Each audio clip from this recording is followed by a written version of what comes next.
আপনি কি কখনো ভেবে দেখেছেন এত ভারী একটি বিমান কিভাবে আকাশে উড়ে যায়? এটা শুধু প্রযুক্তি নয়, এটা বিজ্ঞানের এক অসাধারণ প্রয়োগ। একটি বিমানের উড়ে যাওয়ার পেছনে রয়েছে 4টি মূল শক্তি: লিফট, থ্রাস্ট, ড্রাগ এবং ওয়েট। প্রথমে বলি লিফট বা উত্তোলন শক্তির কথা। বিমানের ডানা এমনভাবে ডিজাইন করা হয় যেটাকে আমরা বলি এয়ারফয়েল শেপ। এর ফলে ডানার উপরে বাতাস দ্রুত চলে যায় আর নিচের দিকে ধীরে।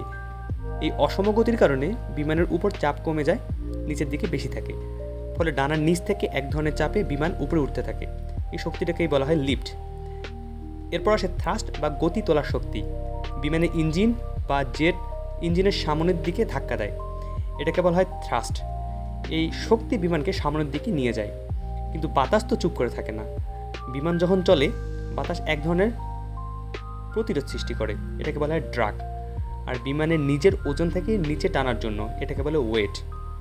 তাহলে দেখা গেল যখন থ্রাস্ট ড্রাগকে জয় করে আর লিফট ওয়েট অতিক্রম করে, ঠিক তখনই বিমান উড়ে যেতে পারে আকাশে।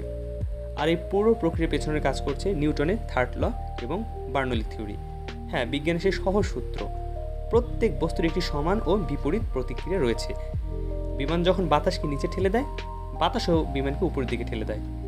এভাবেই এত ভারী একটি ধাতব বস্তু আকাশের বুক চিরে উড়ে চলে হাজার মাইল দূরে। আর আমরা অবাক হয়ে দেখি জানালার পাশে বসে মেঘের রাজ্য।